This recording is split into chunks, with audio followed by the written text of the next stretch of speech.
Military service was one of the things I'm really proud of. On the other hand, what the hell were we doing? And what are we still doing? And so I've got some comments here about Uncle Sam. You know, Uncle Sam, I thought he'd have it all worked out by now after 42 years, but we've still got some issues. You know, the war in Iraq was one too many misadventures. The drone assassinations make enemies faster than they can kill enemies. The rest of the world is mad at the NSA, but we don't seem to give a shit that the Fourth Amendment's been tossed out.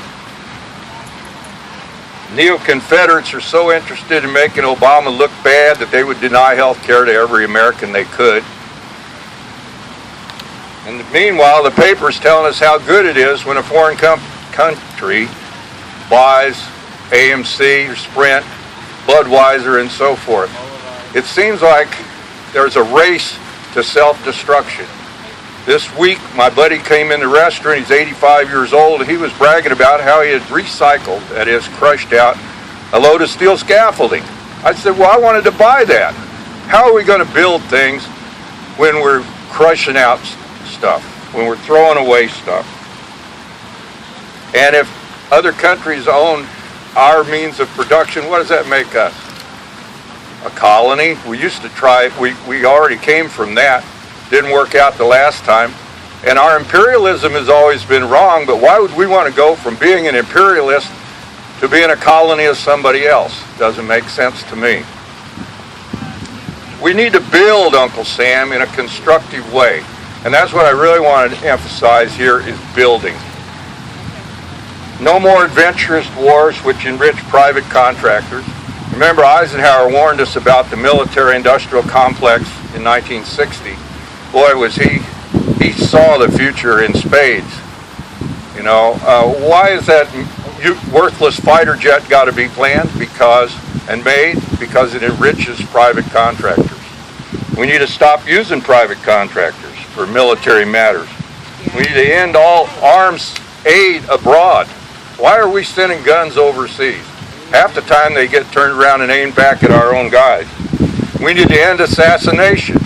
It's a terrible strategy. It never works. It always creates more enemies. What about the Phoenix programs? Anybody remember that? That's when they did it in Vietnam. Assassinate village leaders. Next day you had a whole village that was Viet Cong. Didn't work then, doesn't work now. We need to build peace. We need to stand up for the Fourth Amendment. Every time the NSA cheats, bin Laden wins. And he's dead and he's still winning because we have turned on ourselves and our own principles. We need to rebuild liberty. Remember that word? Liberty. You don't hear much about liberty anymore. Say it, sweetie. We need to stand up to those who would shut down Uncle Sam just to get their own way. We need to make health care available for everybody. So we need to build health care. And I'm about there. Speaking for me, it's like climbing on a roof. I always feel better when I get down. You all be better off too when I sit down. But the other thing is, don't sell the farm.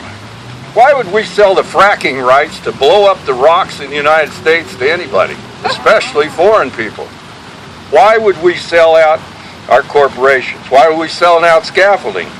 And we need to build and fix things. And education. Driving to church this morning, I went by Manual High School across from Westport down here. There's a dumpster load of oak chairs there. They look perfectly serviceable to me, but since we don't do education anymore, we don't need chairs in the school. I urge you all to go by there and get yourself a nice oak chair on the way home. We need to build education, and we need to build it with shop class. Remember when you went to school and you learned how to make things besides money? Some of us went to econ class and found out we were going to end up working as carpenters. Well, it's a good thing I had shop class. So what made America great was building. And we need to build back. We need to build Uncle Sam, after all, is us, U.S. We are Uncle Sam.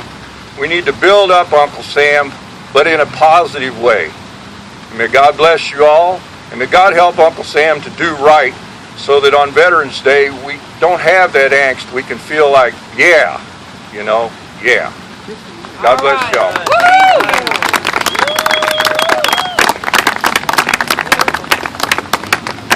And now we'll hear from Will Stewart Starks from IVAW. Good afternoon. Good afternoon. Can I take this off? Sure. Sorry. I just wanted to address all the folks that decided to come out here and support this effort. I think this is great to see so many people. I was very excited to see the coalitions that we're building with each other and the various groups that probably a couple years ago wouldn't be working together for a project like this. I think we need to be thinking more about how do we bring each other together in our communities to work on projects like this. And I think this is a great idea that AFSC is a part of, and we're glad to be a part of it. My name is Will Stewart Starks. I'm with Iraq Veterans Against the War. Right. And thank you. And we have thousands of veterans, some current and some former, who are still with us and are out there active every day, trying to bring up veterans issues, trying to advocate for people who have no voices, like the people in Iraq and Afghanistan, Yemen, Libya, let's go down the list. But we are advocating for peace, and we are advocating for our government to change its priorities. I think we all can see that we have a priority issue in this country. The reason why we're suffering so much as a people is because our priorities in the wrong places. All right. And this is a sign for us to change, and we need to make that change happen. And we cannot have someone else be the change that we want to see in our lives. And I think that that's something that hopefully through this coalition we can see that we're better in numbers, that we're better working together than separately, and hopefully we can move forward with this. I was very pleased today to hear that they will be building veteran housing in Kansas City, a massive project on 24 acres of land that will provide permanent housing for our homeless veterans. To me, this is an amazing step forward for us. It's not something that we had to go to government and ask permission for, except for permits and things like this. It was people in this community that saw a need, and they came together and they made it happen.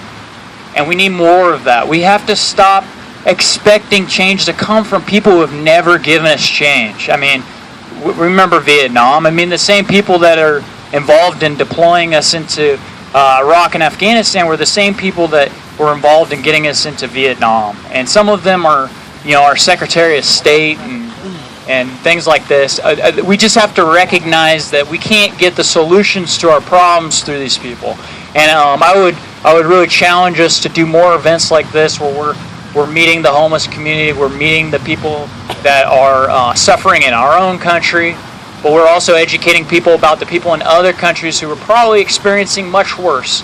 Some people in this country at least have a bridge to sleep under at night. I mean, it's not much, but at least they have a bridge to sleep under.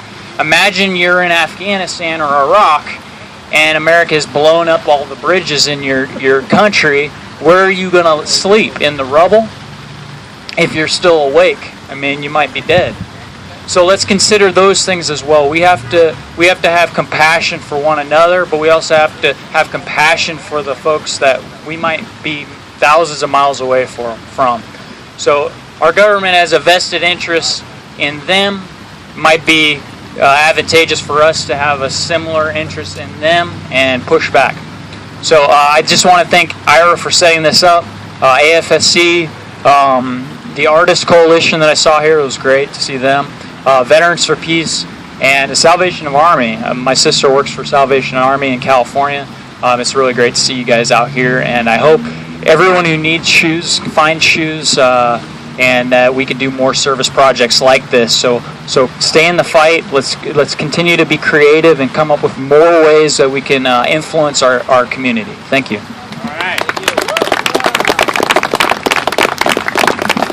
And now our last speaker is Dave Pack with the American Friends Service Committee and Peaceworks.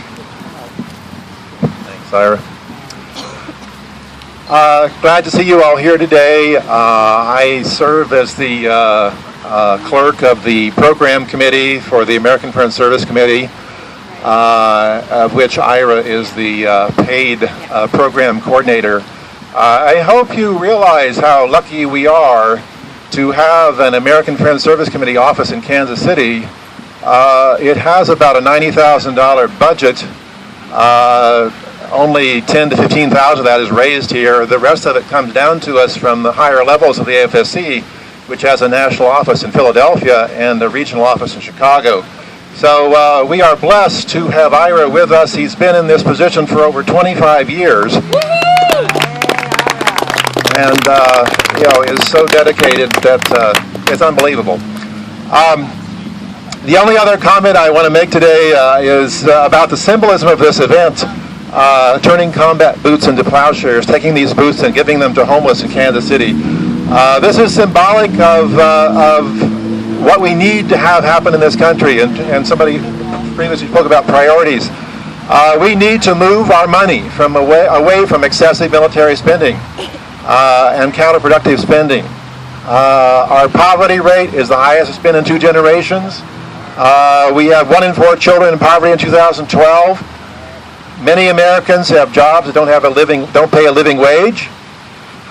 We have 3.5 million Americans experiencing homelessness, many of whom are veterans. 20% are veterans. And in the meantime, Congress is what? Cutting food stamps, cutting Head Start, cutting social programs, and we have, as was mentioned by the previous speaker, this 1.5 trillion F-35 jet that nobody wants or needs. So let's move the money. Let's be out there getting in contact with your legislators and making this happen. Thanks. Okay, thank you, everybody. I do want to invite you to sign up on our list. We send out a weekly peace and justice alert, including a calendar of events and different advocacy opportunities. So sign up and you can receive that. And also, our next Move the Money campaign meeting is on, I believe, November 25th at 5:30, and at the American Friends Service Committee office. And so you'd be very welcome. We're beginning a listening project where we want to document the impact of the sequester and austerity on the lives of Kansas Cityans. So we'll be having listening sessions with city managers and city council persons and state representatives and social service workers and education superintendents and others, so that we can take that information to editorial boards and forums and other events and try to change the storyline. The storyline isn't that the deficit is going to hurt our children. The storyline is that we're hurting our children right now, and they will be hurt for their whole lives if we don't do something. So I invite you to get involved. If you'd like to come and help us, we've got some scissors, and we've got some other tools to kind of take these tags off the boots and then put them in the bins according to their sizes. So again, thank you for being here, and keep up the good fight.